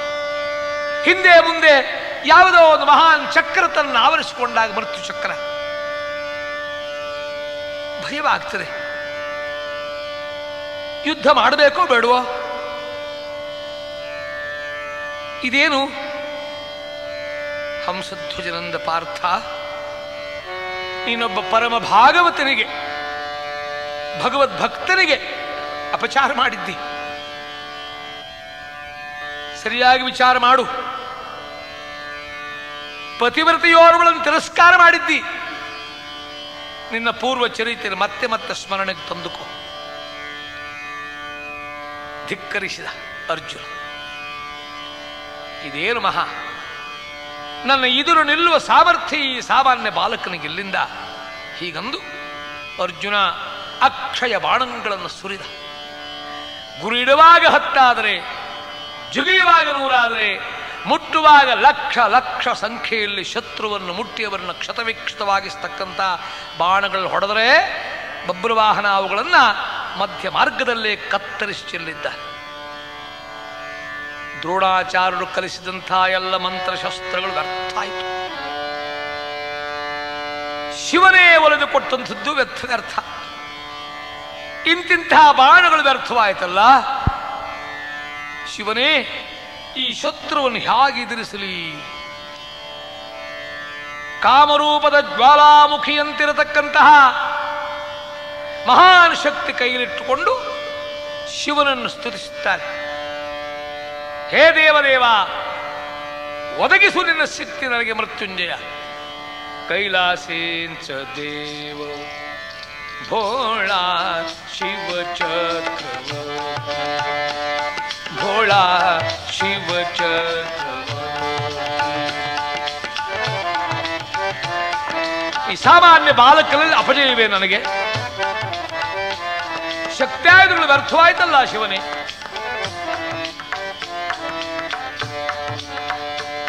ಪತಿ ಪಾರ್ವತಿ ಯೋಗಿ ರಾಜ ಕೈಲಾಸಿ ಭೋಳಾ ಶಿವಚಕ್ರ ಭೋಳಾ ಶಿವಚಕ್ರ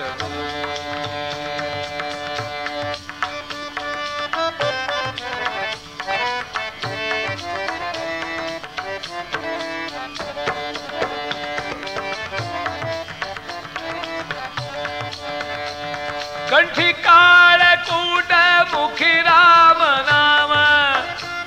ಹೇ ರುದ್ರದೇವ, ಈ ಕ್ಷುದ್ರ ಶತ್ರುವನ್ನು ಗೆಲ್ಲುವ ಸಾಮರ್ಥ್ಯ ಕರುಣಿಸುತ್ತಂದೆ.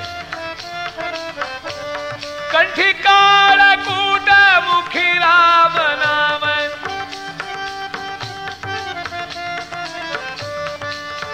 ತ್ರಿಚಾನೇತ್ರಿ ಜ್ವಾಲ ತ್ರಿಚಾನೇತ್ರಿ ಜ್ವಾಲ ತ್ರಿಚಾನೇತ್ರಿ ಜ್ವಾಲ ಜಾತ ವೇದ ಕೈಲಾಸಿ.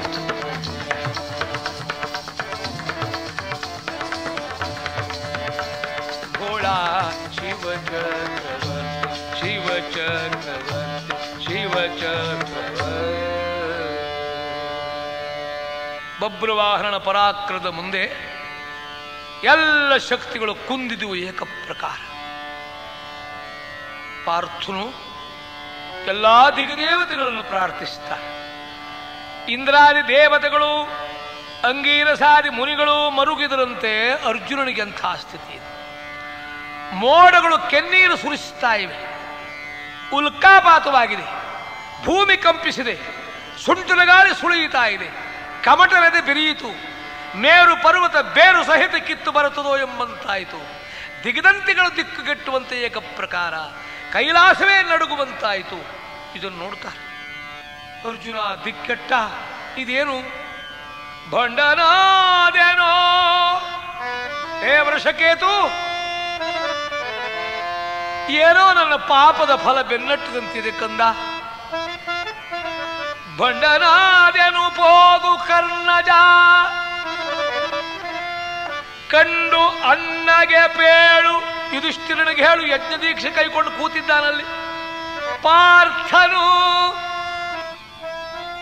ನಿನಗೆ ಕೊಟ್ಟು ಮಾತನಾಡಿಸಲಿಕ್ಕಾಗಲಿಲ್ಲ. ಈ ಕ್ಷುದ್ರನೊಬ್ಬನಲ್ಲಿ ಸೋಲು ಅನುಭವಿಸ್ತಾನೆ. ಯಜ್ಞಾಶ್ವ ಹಿಂದಕ್ಕೆ ಸಿಗುವ ಹಾಗಿಲ್ಲ. ಪಾರ್ಥನು ಉಂಡ ಮನೆಗೆರಡೆಣಿಸಿದ ಧೂರ್ತನೆನು ತಲಿಪೇಳು.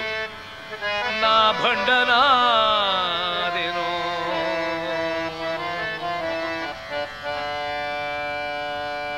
ಪಾರ್ಥನಿಗೆ ಮರಣ ಭೀತಿ ಉಂಟಾಯಿತು. ಆಗಲೇ ವೃಷಧ್ವಜ ಹೇಳುತ್ತಾರೆ, ನಾವು ಹೋಗ್ತೀವಿ ಯುದ್ಧಕ್ಕೆ, ಹೆದರಬೇಡ, ಭಯಪಡಬಾರದು. ವೃಷಕೇತು ಕ್ಷಣ ಮಾತ್ರದಲ್ಲಿ ಬಬ್ರುವಾಹನನ ಬಾಣಕ್ಕೆ ಎರವಾದ. ತನ್ನ ಕಣ್ಣು ಮುಂದೆ ಕರ್ಣತನಯನ ಮರಣವನ್ನು ಕಂಡು ಆ ಶವವನ್ನೆತ್ತಿಕೊಂಡು ಅಪ್ಪಿಕೊಂಡು ಅಳುತ್ತಾ ಇದ್ದಾನೆ ಅರ್ಜುನ. ಪ್ರದ್ಯುಮ್ನ ಅನಿರುದ್ಧಾದಿಗಳು ಮುಂದಕ್ಕೆ ಹೋದ್ರು. ಅನುಸಾಲ್ವಾದಿಗಳು ಸೋತು ಹಿಂದಕ್ಕೆ ಬಂದರು. ಅನಿರುದ್ಧ ಪ್ರದ್ಯುಮ್ನಾದಿಗಳು ಮೂರ್ಛೆ ಹೊಂದಿದ್ದಾರೆ. ಕೃತವರ್ಮ ಕಂಗಾಲಾದ. ಸಾತ್ಯಕ್ಕೆ ಸೋತು ಹೋದ. ಪಾರ್ಥನನ್ನು ಹಳೆಯಿತಾ, ನನ್ನ ತಾಯಿಯನ್ನು ವೇಶ್ಯ ಅಂತ ನಿಂದೆ ಮಾಡಿದೆಯಾ, ನರ್ತಕಿ ಅಂತ ಹೇಳಿದೆ ಪಾಪಿ, ಹಿಡೀ ಕೈಯಲ್ಲಿನ ಗಾಂಧೀವವನ್ನ. ಭೀಷ್ಮ ದ್ರೋಣಾದಿಗಳು ಗೆದ್ದೆ ಮೇಲಿನ ಅಹಂಕಾರ ಮುಂದಕ್ಕೆ ಬಾರೆಂಬುದಾಗಿ ಬಬ್ರುವಾಹನ ಕರ್ಕಶವಾದ ಮಹಾಬಾಣವನ್ನ ಗುರಿಯಿಟ್ಟು ಸೆಳೆದು ಹೊಡೆಯುತ್ತಾರೆ. ಯಾರದು ಎದುರು ನಿಂತಾರೆ? ಪೃಥಿವಿ ಪಾಲಕ ಕೇಳು. ಆ ಹೊಡೆದ ಬಾಣಕ್ಕೆ ಉರುಳಿ ಬಿತ್ತಂತೆ ಪಾರ್ಥನ ಯಾವ ಶಿರಸ್ಸು. ಪೃಥ್ವಿ ಪಾಲಕ ಕೇಳು, ಮಹಾಶಿರ ಆ ಕತ್ತು ಕತ್ತರಿಸಲ್ಪಟ್ಟು ರುಂಡವು ಸಿಡಿಯುವಾಗ ಸ್ತುತಿಸಿ ಕೇಶವ ಮಾಧವಾಯನು ತಲೆ ಕ್ಷಿತಿಗೆ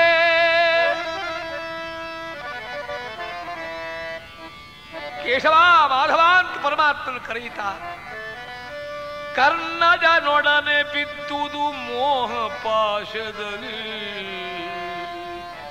ಅರ್ಜುನ ರುಂಡ ಒಂದೆಡೆ ಮುಂಡ ಒಂದೆಡೆ ಆಗಿಬಿಟ್ಟಿದೆ. ಆ ಮುಂಡವು ಹೊರಳುತ್ತಾ ಹೊರಳುತ್ತಾ ಹೊರಳುತ್ತಾ ಹೋಗಿ ಆ ಪೂರ್ವ ಮೋಹದಿಂದ ಅಲ್ಲಿ ಬಿದ್ದಂತಹ ಆ ವೃಷಧ್ವಜನ ವೃಷಕೇತುವಿನ ಆ ಶವವನ್ನು ಅಪ್ಪಿಕೊಂಡಂತೆ. ವ್ರತ ಭಯಂಕರ ಪಾರ್ಥ, ನಾನಾ ನಿಷ್ಠಾವಂತನಲ್ವೇ, ಪರಮ ಪುಣ್ಯ ಪುರುಷ, ಯಾಕಿವನಿಗೆ ಹೀಗಾಯ್ತು? ಭಾಗೀರಥಿಯ ಶಾಪದಿ, ಹಿಂದೆ ನೀಲಧ್ವಜನ ಪತ್ನಿಯಾದ ಜ್ವಾಲೆ ಸೇಡು ತೀರಿಸಿಕೊಳ್ಳಲೋಸ್ಕರವಾಗಿ ಗಂಗೆಯನ್ನು ದಾಟಲು ಬಂದಾಗ ಆ ಗಂಗೆಯನ್ನ ಹಳಿದು, ನೀನು ಮಕ್ಕಳಿಲ್ಲದವಳು, ನಿನ್ನ ಮಗನಾದ ಭೀಷ್ಮನನ್ನ ಆಯುಧ ಕೆಳಗಿಳಿಸಿದವನನ್ನ ನಿರಾಯುಧನನ್ನ ಅರ್ಜುನ ಹೊಡೆದು ಕೊಂದ ಅಂತ ಗಂಗೆಯ ಪುತ್ರಶೋಕವನ್ನ ಮತ್ತೆ ಕೆರಳಿಸಿ ಆಕೆಯ ಮೂಲಕ ಅರ್ಜುನನಿಗೆ ನಿನ್ನ ಮಗನಿಂದಲೇ ನಿನಗೆ ಸಾವು ಬರಲಿ ಎಂದು ಶಾಪ ಕೊಡಿಸಿದ್ದಳು ಆ ಜ್ವಾಲೆ. ಆ ಗಂಗೆ ಕೊಟ್ಟ ಶಾಪ ಇಂದು ವ್ರತ ಭಯಂಕರ ಪಾರ್ಥ ಭಾಗೀರಥಿಯ ಶಾಪದಿ ಕಾರ್ತಿಕ ಏಕಾದಶಿಯ ಕುಜವಾರದಲ್ಲಿ ಮಡಿದನು ವಂಶ ದ್ರುಮದಂತೆ. ಕಾರ್ತೀಕ ಶುದ್ಧ ಏಕಾದಶಿ ಮಂಗಳವಾರದ ದಿನ ಅವನ ಶಿರ ಕೆಳಗೆ ಉರುಳಿತು. ಬಬ್ರುವಾಹನ ಬಾಹುವನ್ನು ಚಪ್ಪರಿಸಿಕೊಂಡಿದ್ದ. ಇವ ತಂದೆಯೋ ಹಂದೆಯೋ ಕೊಂದೆಯೋ ಅಂತ ಕೇಳುವವರು ಯಾರು? ನನ್ನ ಅಮ್ಮನಿಗೆ ಇದನ್ನು ಕಂಡು ಸಂತೋಷವಾಗಬೇಕು. ಪೂಜ್ಯಳಾದ ನನ್ನ ಮಾತೆಯ ಶೀಲವನ್ನು ಶಂಕಿಸಿದವನಿಗೆ ಯೋಗ್ಯ ಶಿಕ್ಷೆ ಕೊಟ್ಟೆ ಅಂತ ತಾಯಿಯನ್ನು ಕರೆತಂದು ತೋರಿಸ್ತಾರೆ. ಚಿತ್ರಾಂಗದ ಉರುಳಿ ಬಿತ್ತಳು. ಅಯ್ಯೋ, ತಂದೆಯನ್ನು ಕೊಲೆ ಮಾಡಿದೆಯಾ? ಪತಿಯ ಶಿರವನು ಕಂಡು ಚಿತ್ರಾಂಗದೆಯು ಧೊಪ್ಪನೆ ಕೆಡಹೂತವನಿಗೆ ಅತಿಶಯದ ರೋಧನದಿ ಬಿತ್ತುರುಳಿದಳು ಹುಡಿಯೊಳಗೆ. ಗತಿಯ ಮಗೆದಾರೆಂದು ಚಿತ್ರಾಂಗದೆಯು ಶಿರದಲ್ಲಿ ಮೈಯ ಚಾಚುತ ಸುತನು ಕಂಠಕನಾದನೆ ಅಕಟಕಟಯನಗೆಲ್ಲು. ಮಗನನ್ನು ಕರೆದು, ಹೇ ಪಾಪಿ, ಈ ತನಕ ಪತಿ ಎಲ್ಲೋ ದೂರದಲ್ಲಿದ್ದಾನೆ ಎಂದು ಸಂತೋಷದ ಕಾದುಕೊಂಡಿದ್ದೆ. ಮಗನೇ, ಈ ವೈಧವ್ಯ ದುಃಖವು ಸೊಗಸಿತೆ ಕಂದ ನಿನಗೀ ಖಡುಗ ತೆಗೆದು ನಮ್ಮಿರುವರ ಶಿರಗಳನ್ನು ಇಳುಹೋ. ಪುಣ್ಯದ ಕಾರ್ಯ ಮಾಡಿದೆಯೋ ಪಾಪಿ? ತಂದೆಯನ್ನು ಕೊಂದ ಖಡ್ಗ ತೆಗಿ, ನನ್ನನ್ನು ಮತ್ತು ಉಲೂಪಿ ಇದ್ದಲ್ಲಿನ ಸಾಕಿದವಳು, ನಾವಿಬ್ಬರೂ ಪಾರ್ಥನ ಯಾವ ಬಂಧುತ್ವದಿಂದ ಸುಖಪಟ್ಟವರು. ನಮ್ಮಿಬ್ಬರನ್ನು ಕತ್ತರಿಸು ಮಗ, ನಿನ್ನ ಪುಣ್ಯ ಕಾರ್ಯಕ್ಕೆ ಜಯವಾಗಲಿ. ಹೀಗಂಬಾಗ ತಾಯಿಯ ದುಃಖವನ್ನು ಕಾಣಲಾಗದೆ ಪಾದಕ್ಕೆ ಕರಗುತ್ತಾರೆ. ನನ್ನ ಅಪರಾಧ ಏನಾಯ್ತು ಹೇಳು? ಹೀಗೆ ಚಿಂತಿಸುವಾಗ ಉಲೂಪಿ ಅಂದಳು, ಕಾರ್ಯ ಮೀರಿದೆ, ಮಿಂಚಿದೆ, ಇನ್ನು ಚಿಂತಿಸಿ ಪ್ರಯೋಜನವಿಲ್ಲ. ಈಗಿಂದೀಗ ಪುಂಡರೀಕನೆಂಬ ಸರ್ಪರಾಜನನ್ನು ಕಳುಹಿ ನಾಗಲೋಕಕ್ಕೆ ಹೋಗಿ ಇವನ ಅಜ್ಜನಾದ ನಮಗೆ ತಂದೆಯಾದ ಆದಿಶೇಷನ ಬಳಿಯಲ್ಲಿರತಕ್ಕಂಥ ಸಂಜೀವನ ಮಣಿಯನ್ನು ತಂದು ಇವರನ್ನು ಬದುಕಿಸಬೇಕು. ಅವರ ಕೊಡಲೊಪ್ಪದಿದ್ದರೆ ಆಗಲೇ ತಾಯಿಯ ಪಾದಕ್ಕೆ ಕರಗ್ತಾ ಇದ್ದಾರೆ. ಸಂದೇಹ ಬೇಡ ಅಂತ ಬಂದು ಪಾತಾಳಕ್ಕಿಳಿದಂತ ಆ ವೀರ ಬಬ್ರು ವಾಹನ ಆ ಮಣಿಯನ್ನ ಕೊಡಲೊಪ್ಪದೇ ಇರತಕ್ಕಂಥ ನಾಗಲೋಕದ ಭೀಕರವಾದ ಸರ್ಪಗಳಲ್ಲಿ ಜಗಳಾಡ್ತಾರೆ. ಆ ಯುದ್ಧದಲ್ಲಿ ಜಯ ಹೊಂದಿ ಅತಿ ಪಾವನವಾದಂತಹ ಮಣಿಯನ್ನು ತಂದು ವಿರೋಧ ಮಾಡತಕ್ಕಂಥ ಧೃತರಾಷ್ಟ್ರನೆಂಬ ಸರ್ಪರಾಜರನ್ನೆಲ್ಲ ಗದರಿಸಿ ತಂದೆಯನ್ನ ಜೊತೆಯಲ್ಲಿ ವೃಷಕೇತುವನ್ನ ಮಣಿಯ ಸ್ಪರ್ಶದಿಂದ ಬದುಕಿಸಿದರೆ ಮನಸ್ಸಲ್ಲಿ ಮಾತ್ರ ದುಃಖ ಉಂಟಾಯಿತು. ತಂದೆ ಬದುಕಿದ್ದಾನೆ, ಆದರೆ ತಂದೆಯನ್ನು ಕೊಂದ ಪಾಪೀವ ಅಂತಕ್ಕಂಥ ಅಪವಾದ ದೂರ ಹೋಗ್ತದೋ. ಅದಕ್ಕಾಗಿ ತಾನೇ ಅಗ್ನಿ ಪ್ರವೇಶ ಮಾಡುತ್ತೇನೆ ಸಿದ್ಧವಾಗುವಾಗ ಭಗವಂತ ಶ್ರೀಕೃಷ್ಣ ಪರಮಾತ್ಮ ತನ್ನ ಎಲ್ಲ ಪರಿವಾರದೊಂದಿಗೆ ತಾನೇ ಆಗಮಿಸಿದ್ದಾನೆ. ನೋಡಿದರೆ ಇದರಲ್ಲಿ ಸ್ವಾಮಿ ನಿಂತಿದ್ದಾನೆ. ಅಪರಾಧ ನಿನ್ನದಿಲ್ಲ ಮಗ ಅಂತ ಅರ್ಜುನ ಓಡಿ ಬಂದು ಬಿಗಿದಪ್ಪಿಕೊಂಡ ಪುತ್ರನನ್ನ ವಸುದೇವ ದೇವಕಿ ಮೊದಲಾದವರಲ್ಲಿ ನಿಂತಿದ್ದಾರೆ. ಶ್ರೀಕೃಷ್ಣ ಮುಂದಿದ್ದು ಇದು ಶಾಪಕ್ಕಾಗಿ ನಡೆದ ಕೃತಿ ಅಷ್ಟೇ. ಅಪರಾಧ ನಿನ್ನದಿಲ್ಲ ಮಗ ಅಂತ ಅಪ್ಪಿಕೊಳ್ಳುವಾಗ ಭಗವಂತನ ನೋಡ್ತಾರೆ. ಬಬ್ರವಾಹನನ್ನು ಸ್ವೀಕಾರ ಮಾಡಿದ ಅರ್ಜುನ ಪಾದದಲ್ಲಿ ಹೊರಳಾಡ್ತಾರೆ ಪರಮಾತ್ಮನ ಕಂಡು. ಕಣ್ಣಾರೆ ಕಂಡೆನಾ ಸುರಸನ ಕಾದಿ ವಂದ್ಯನ ಪಾದಾರ ವಿಂದವ ಕಣ್ಣಾರೆ ಕಂಡೆನಾ ಪುಣ್ಯಕೋಟಿ ಕರಿರಾಜ ವರದನ ಪಾಪನಾಶ ಪ್ರತಿಪಾಲಕನ ಕೋಟಿ ಸೂರ್ಯ ಪ್ರಕಾಶದಿ ಮೆರೆಯುವ ಕಾಮಿತಾರ್ಥ ಹರಿಯ ಕೋಮಲಾಂಗ ಶ್ರೀಯ ಪ್ರೇಮ ವಾರಿಧಿಯ ಕಣ್ಣಾರೆ ಕಂಡೆನ ಸುರಸನ ಕಾದಿ ವಂದ್ಯನ ಪಾದಾರ ವಿಂದವ ಕಣ್ಣಾರೆ ಕಂಡೆನ. ಪರಮಾತ್ಮ ಪಾದಕ್ಕೆ ಸರ್ವರು ಎರಗಿದಂತಹ ಕಾಲದಲ್ಲಿ ಶ್ರೀಕೃಷ್ಣ ಪರಮಾತ್ಮ ಬಿಗಿದಪ್ಪಿದರಂತೆ ಬಬ್ಬರು ವಾಹನನನ್ನು. ಪಿತೃವದೆಯ ದೋಷ ನನಗಿಲ್ಲ, ಯಾಕೆಂದರೆ ಪಿತ್ರಾಂತರಗಾಗಿರ್ತಕ್ಕಂಥ ವಾಸುದೇವ ನಾನೇ ನಿನ್ನಲ್ಲಿ ಅನುಗ್ರಹ ಮಾಡಿದ್ದೇನೆ. ನಿನ್ನಂಥ ಪಿತೃಭಕ್ತಿ ಇನ್ನೆಲ್ಲೂ ಇಲ್ಲ. ಇದೆಲ್ಲ ನಡೆದುದು ಪ್ರಾರಬ್ಧಕ್ಕನುಗುಣವಾಗಿ ಅಂತ. ಆರೇನ ಮಾಡುವರು ಅವನಿಯೊಳಗೆ ಪೂರ್ವ ಜನ್ಮದ ಕರ್ಮ ಹಣೆಯಲಿ ಬರೆದುದಕ್ಕೆ ಅವಶ್ಯಮನುಭೋಕ್ತವ್ಯಂ ಕೃತಂ ಕರ್ಮ ಶುಭಾಶುಭಂ. ಆದರೂ ಆ ಪ್ರಾರಬ್ಧ ಮುಗಿಯಿತೋ ಪರಮಾತ್ಮನ ದಿವ್ಯ ಅನುಗ್ರಹವಾಗಿದೆಯಂತೆ. ಅವ ಪಿತೃಭಕ್ತ ಬಬ್ರುವಾಹನ. ಪಿತೃವಧೆ ಮಾಡಿದುದು ಆ ಅರ್ಜುನನ ಪ್ರಾರಬ್ಧಕ್ಕೆ ಅನುಗುಣವಾಗಿ. ಈ ನಿತ್ಯ ಬೋಧೆಯನ್ನ ಶ್ರೀಕೃಷ್ಣ ಪರಮಾತ್ಮ ಕರುಣಿಸಿ ಯಾರು ಈ ಮಂಗಲ ಕಥೆಯನ್ನು ಕೇಳ್ತಾರೋ ಭಗವಂತನ ಲೀಲಾಮಯವಾದುದು ಅವರಿಗೆ ಸಕಲ ಇಷ್ಟ ಸುಖ ಆನಂದ ಮಂಗಲಗಳು ಉಂಟಾಗ್ತಾವೆ ಅಂತ ಜ್ಞಾನಿಗಳು ಕೊಂಡಾಡಿದ್ದಾರೆ. ಹಾಗೆ ಭಗವಂತನಿಗೆ ಸಮರ್ಪಣೆ ಮಾಡೋಣವಂತೆ ಕಥಾ ಕುಸುಮ. ಕಾಯೇನ ವಾಚಾ ಮನಸೇಂದ್ರೇರ್ವಾ ಬುದ್ಧ್ಯಾತ್ಮನಾ ಪ್ರಕೃತಿ ಸ್ವಭಾವ ಕರೋಮಿ ಯಜ್ಞ ಸಕಲಂ ಪರಸ್ಮೈ ನಾರಾಯಣೇತಿ ಸಮರ್ಪಯಾಮಿ. ನಾರಾಯಣ ಹರಿ ಜಯ ಜಯ ವಾಸುದೇವ ಹರೇ. ನಾರಾಯಣ ಹರಿ ಜಯ ಜಯ ವಾಸುದೇವ ಹರಿ ವಾಸುದೇವ.